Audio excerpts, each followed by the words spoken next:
درود میگویم به شما بینندگان عزیز شبکه سفینه. این برنامه نوبتی خونی تاجیکستان است و چون که شما مشاهده میکنید الکی فرقیت دارد این برنامه ما از برنامه‌های دیگر. برای چی؟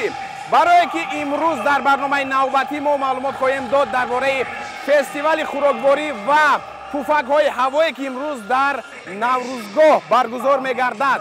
در اینجا فقط ما درباره خوراک‌هایی که مهمان و خونی تاجیکستان هستند به شما معلومات خواهیم داد و این هم باشد خوراک‌های گوناگون هستند، مهمانان گوناگون هستند و ما خواهیم چشید از خوراک‌های تاجیکی و همچنین از خوراک‌های دیگر کشورها. ما رو همراه باشید. این برنامه خونی تاجیکستان است. می‌رویم.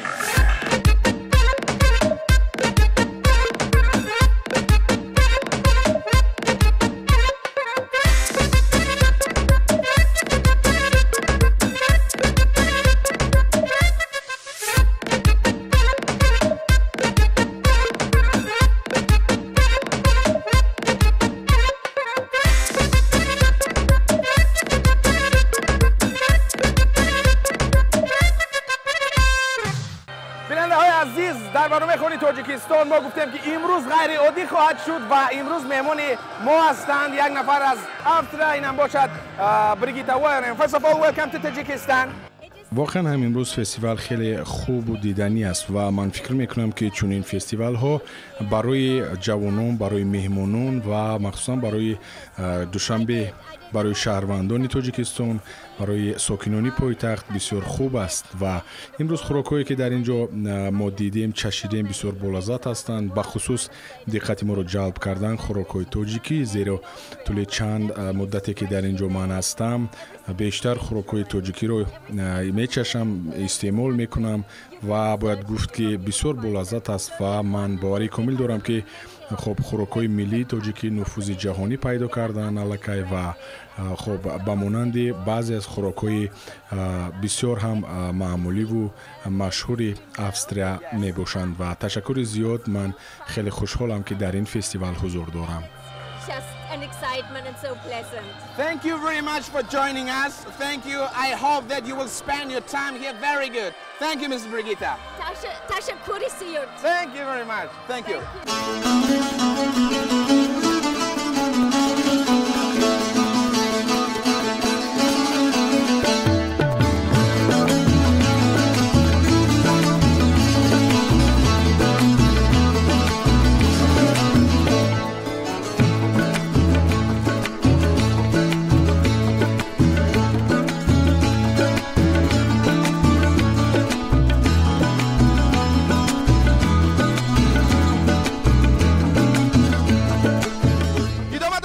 خونی تاجیکستان و چون که گفتم که در خونی تاجیکستان مهمان هستند خوراک‌های کشورهای گوناگون و مهمان نوبتی ما هستند ویشال از هندوستان.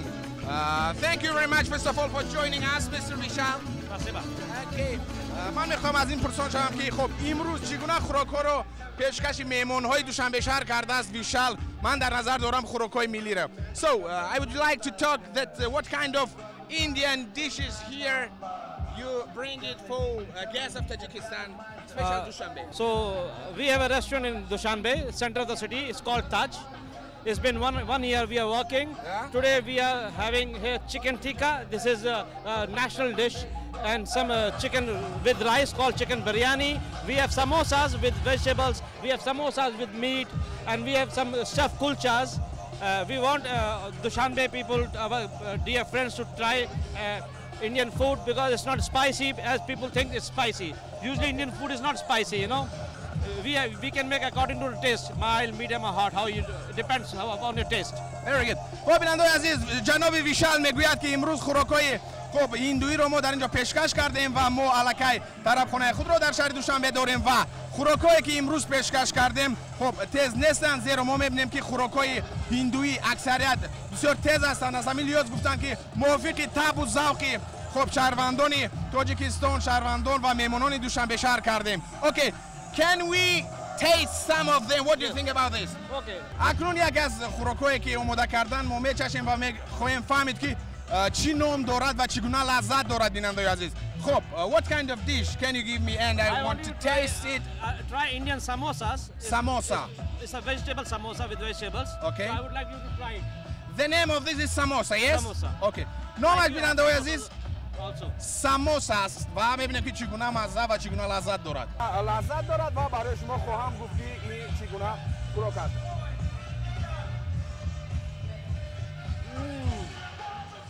Very delicious, yeah? Okay. This is mint sauce, miate. Okay. Tell me the ingredients about this. So we have here potatoes, green Okay. peas, Indian spices. Okay.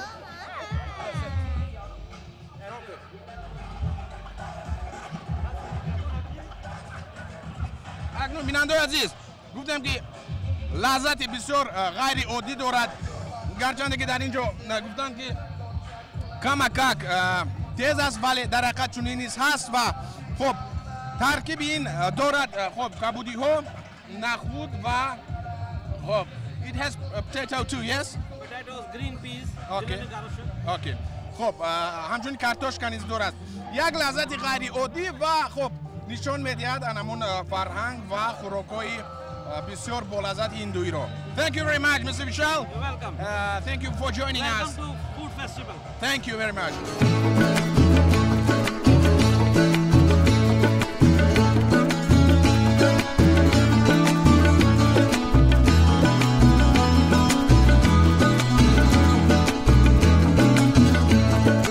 خب بیننده‌های عزیز در پای موجوده در اینجا خب کلچه های بسیار با لذتی تاجیکی رو پیشنهاد کرده ایستاده است و میبینیم که در اینجا خب از اردی آسیابی است فکر میکنم و در اینجا اردش دیگرگونه است خب ارزوقی که هممون میدونیم بیننده‌های عزیز که خب در ایدها بیشتر خب همین رو آماده میکنن در توی مرکه ها که یکی از خب خوراک‌های بسیار معمولی ما هستن ارزوق و بعداً باز یک نوع ارزوق دیگر خب تا اون دمی که کارهایش رو به انجام میرساند پای موجی گل میبینیم سلام علیکم السلام علیکم خب من الکی معرفی کردم از اون سبب که شما بسیار کار داشته از همین لحاظ بند بودید من گفتم که تا اون دمی که کارهای تمام میکنم بار دیگر میگفتید که خب الکی کلچه های تاجیکی ارزوق و چگلدک این کلچه کنجیتی می باشد از آرد گندمی تاجیکی ما تیار می شود خب. شیر هستد کنجیت هستد روغن خب ما در دیگه تاجیکی را پخته میگیریم بله این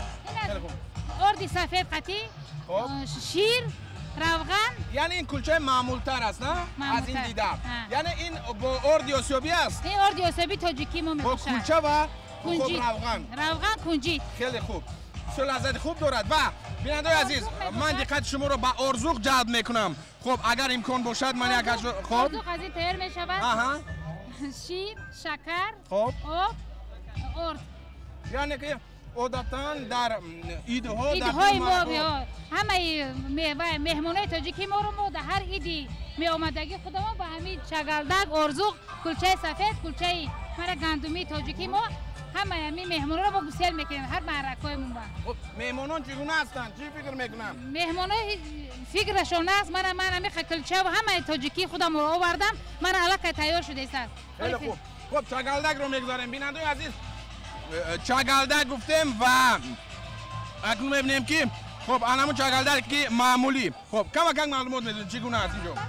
آب در اینجا از گشنیچ اکروب ارد روان آب کم درشت تیار می شود رسیده می باشد این رو ما در روغن گرفته من سرخ کرده پیشنهاد میکنیم و مزه تیزه کم دارد من از نواربردار خواهش میکنم که از نزدیک گیرد و بینیم که چگونه است همون چگلدک که در خونه همه ما آماده میکنن در ایدها گفتیم در توی مرکه ها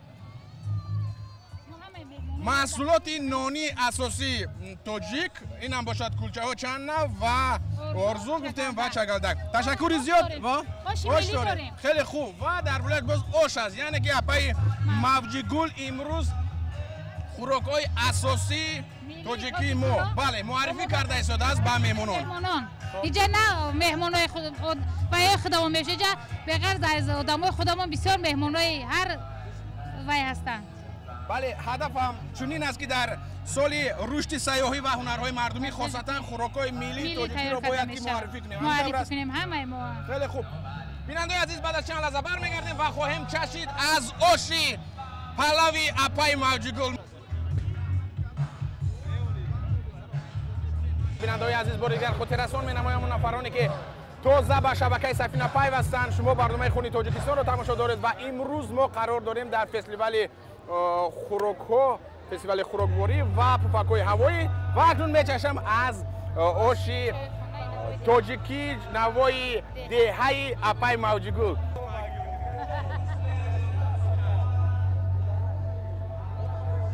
چون همیشگی لذت بسیار بالا، بسیار بامزه، بسیار با لذت و پای باید کرد که بیشتر مهمان‌های خارجی که در اینجا می‌آیند بیشتر همین خوراک‌ها و محصولات‌های نانی تاجیکی رو پیشنهاد می‌کنند و دقت جلب کننده است. در برابر این گفتیم که خوراک‌های دیگر ملت‌ها هست و بیشتر خوراک‌های تاجیکی دقت را جلب می‌کند. من از شما بسیار سپاس می‌کنم. اپای موجگل و برنامه خونی تاجیکستان ادامه دارد. ما می‌رویم و دیگر نمودهای خوراک‌ها و ما رو همراه باشید. تشکر زیاد. تشکر.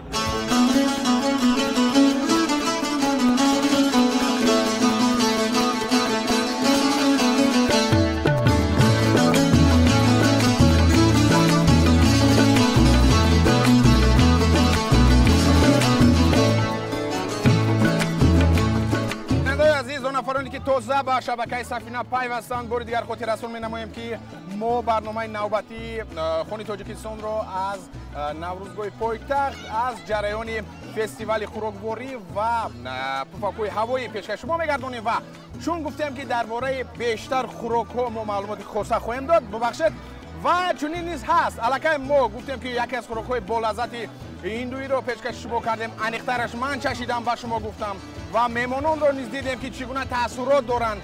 البته کلچه‌های بسیار بالذتی تاجیکی همچون ارزوق و اینچنین چگلدک. اکنون میگیریم میفهمیم که خب انمون فاست فود میگویند به اصطلاح. خب چگونه آماده میشوند خوراک‌هایی که خب فاست فودهای آمریکایی. بعد از چند لحظه ما خواهیم فهمید که این چگونه آماده میشود. این برنامه خونی تاجیکستان است. ما را همراه باشید. سلام علیکم. خب میخواستم خودتون رو معرفی کنید. من آریان رستمی، من دیرکتور رشد بیزنس او خوراک‌های دوشنبه یعنی خودداگر. خب آریان میگفتید که امروز خب شما پیشنهاد کردید محصولات خود را من از نواربردار خواهش میکنم در نزد همین نوشته جاد هات داگر، یعنی که من تا جای معلومات دارم این محصولات یا خود خوراک‌ها از خب بیشترش آمریکایی هستند. همینطور است؟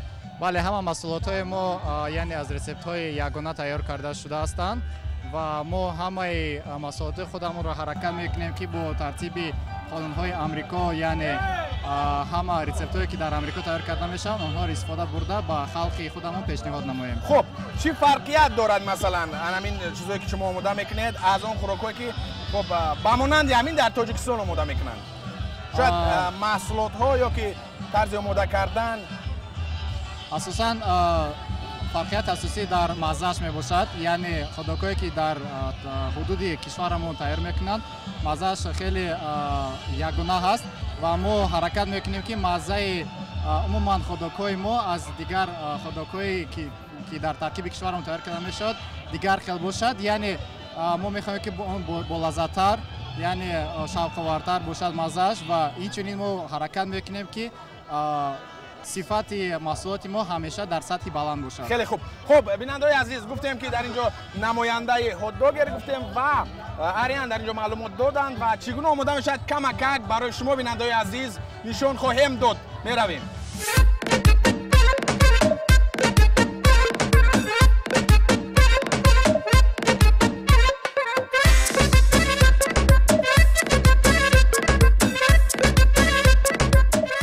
مهمان نوبتی ما هستند و پرسان میشیم که چگونه خود را احساس میکنند در دوشنبه در این فستیوال انواع خوراک‌ها و پفک‌های خب هوایی.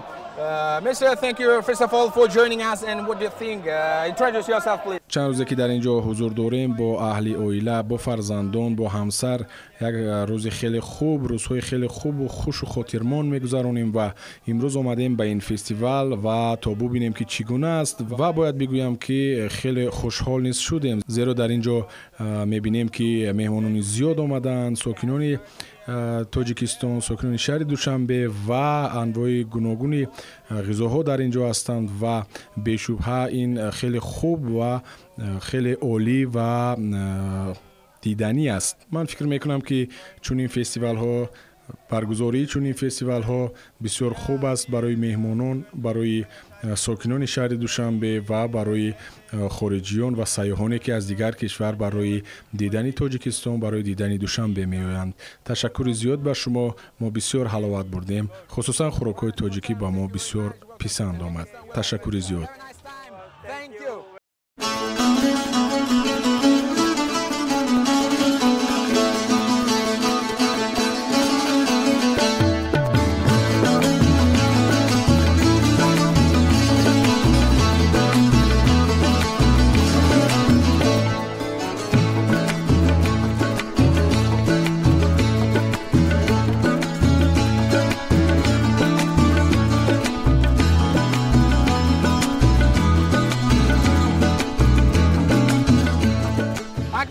بینندگان عزیز رسیدیم به انمون شیرینی هایی که بسیار لذت خوب دارن. من باوری کامل دارم و به شبهه خب نمای خیلی خوب نیز دارد و گفتم که در اینجا خوراک‌های هندویی را اینجا پیشکش شما کردیم، معرفی کردیم به شما امریکایی و همچنین نوشاکی‌های بسیار بلذت. امروز ما در اینجا اکنون خواهیم سخن گفت اطراف شیرینی های فرانسوی. Здравствуйте. Здравствуйте. Мы Boulanger for You. Нас поддерживает рекламное агентство Абрис. Мы сегодня представляем вам пряники с корицей и с логотипом нашим, потом тарталетки с карамелизированным бананом, фокаччо хлеб. Несколько видов, да, здесь? Да, вы можете испробовать. Здесь вот заливной пирог с корицей тоже, с творогом. Хоп, скажите, пожалуйста, чем отличается от нашей выпечки? Ну, конечно, здесь она намного больше, рецептура абсолютно другая, так как это все в тренде, естественно. Здесь все по-другому. Так попробуем? Конечно, Ладно. Да. Какие из них вы советуете? Я бы вам посоветовала, наверное, вот это. Хоп, бинандои азиз, гуфтем ки ман суол кардам аз хонум Малика ки чи фарқият дорад аз он шириниҳое ки хоб шириниҳои тоҷикӣ ватанӣ. Гуфтанд ки тафовуташ бисёр зиёд ҳастанд ва аз ин лиҳоз ман мечашам ва мебинам ки чӣ гуна лаззат дорад, чӣ тафовут ва чӣ фарқият дорад. Инаша. Хеле хуб. Ва акнун ман мечашам бинандои азиз ва мегӯям ки чӣ гуна лаззат дорад. خب قید باید کرد که چند نوعی که در اینجا میبینید بینندگان عزیز اینها همش با طرز و انمون اصول فرانسوی آماده میکنن، پیشکش میکنن. خب این چی نام داشت؟ این تارتالتکا да?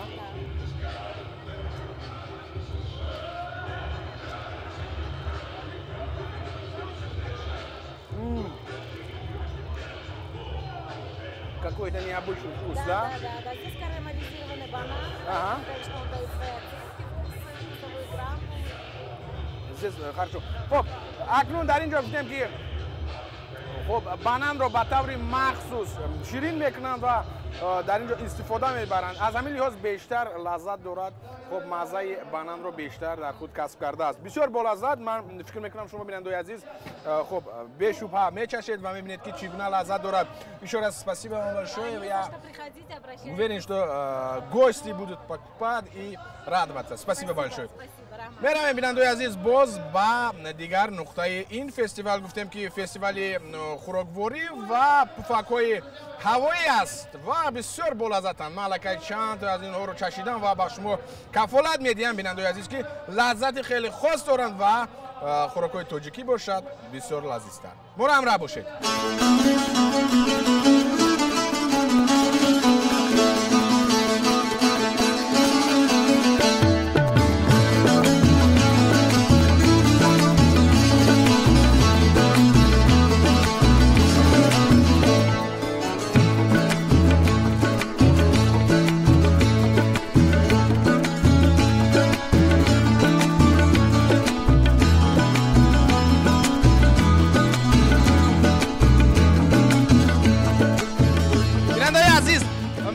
نوبتی ما هستند و اینها هستند از اسرائیل و بهترش خودشون معرفی کنند. So thank you very much. First of all, thank you for joining us and introduce yourself, please.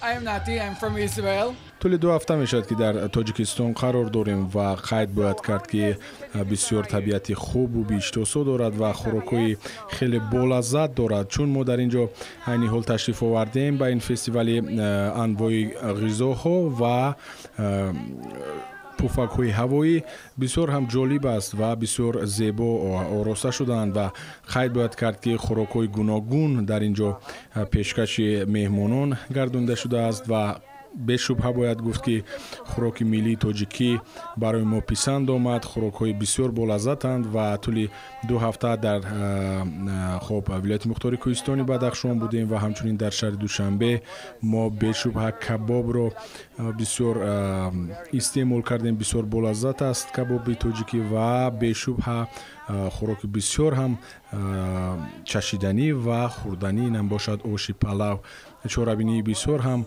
سطح عالی فرهنگی حلاوت میبرند. Very good.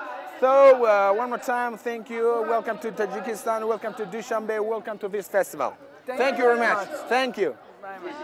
اکنون بینندگان عزیز گفتم که مهمانان ما بودند از اسرائیل و معلومات دادند درباره این فستیوال، درباره اونی که اینها طول 2 هفته هستند در دوشنبه در تاجیکستان انیخترش حضور دارند و از خوراک‌های ملی ما استعمال کردن بسیار بولذت بود است. میگن آش پلو، کباب و دیگر خوراک‌ها. واقعا هم خوراک‌های ملی تاجیکی ما بسیار لذت عالی دارند و گفتم که امروز ما قرار داریم در فستیوال انواع خوراک‌ها و پوفک‌های هوایی. ما رو همراه باشید. برنامه خون تاجیکستان است. در فستیوال مذکور نمایندگان طرفخانه‌ها و قهوه‌خانه‌های کشور و سفارتخانه‌های مقیم دوشنبه طعام‌های گوناگون پیشکش کرده برای کودکان برنامه‌های مخصوصی دلخوشی و آزمون‌ها، مستر کلاس‌ها و ترینینگ‌ها برگزار کردند. اینچنین هوانوردهای کشورهای اتحادیه دولت‌های مستقل پوفک‌های هوایی را به آسمان برآوردند. در فرجام فستیوال برنامه رنگین فراغتی کنسرتی دایر گردید.